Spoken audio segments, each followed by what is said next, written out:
Brought to you by Penguin.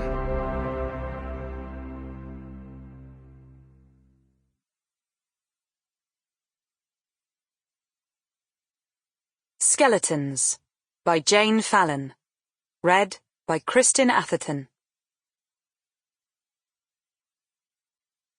Chapter 1.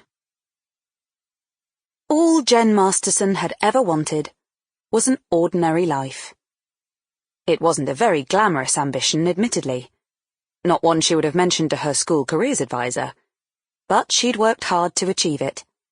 She had made the right choices, finessed the rough edges, manipulated her little corner of the world so that it suited her perfectly. For the most part, anyway.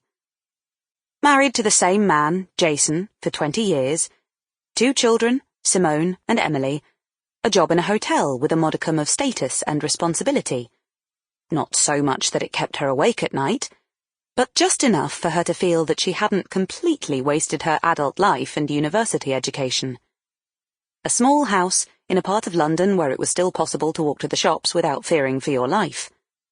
So long as it was daylight, that was. And you made sure not to make eye contact with anyone. Her in-laws are manageable 3 miles away. Her own mother, thankfully, further. She was happy. And she was prepared to fight to keep it that way, if she had to. She often looked around at her friends' lives, her best mate and sister-in-law Poppy in particular, and counted her blessings. It wasn't that she thought her lot was better than anybody else's. It was just that it was right for her. There were definitely areas that could have been improved on, but no one could have it all, Jen believed. You just had to decide what really mattered. She knew she was average-looking for a start. 5'3", fiery red locks, a smattering of freckles. On a good hair day, she was Julianne Moore. On a bad, little orphan Annie. She had inherited skinny from her mother. This, she had always thought, was a good thing.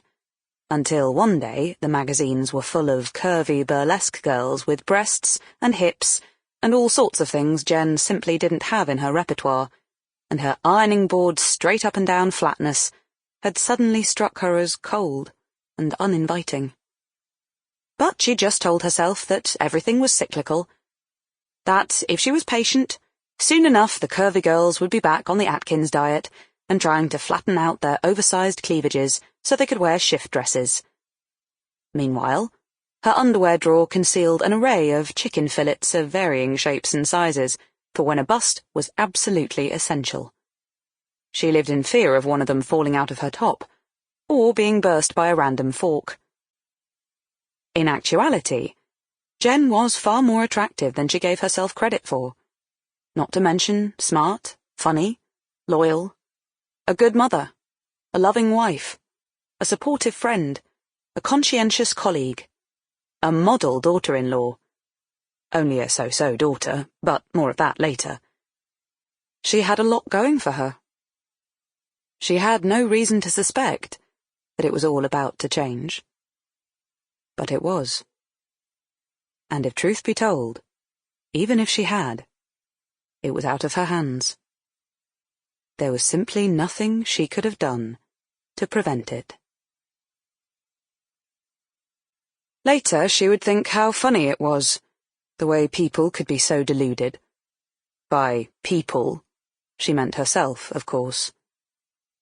How she could have thought she'd created the perfect life, when, in fact, it was one gust of wind away from toppling over and crashing to the ground. Pull out the wrong card, nudge the wrong Jenga block, and the whole thing could collapse around your ears, however sturdy you thought you had made the foundations. When she saw what she saw, Jen knew that it was a chink in the armor, a scratch on the glossy finish. What she didn't understand, and why would she, was that that first tiny fissure would allow in the drip that became a flood. That first flap of a butterfly's wings would eventually cause the tsunami. Of course she didn't.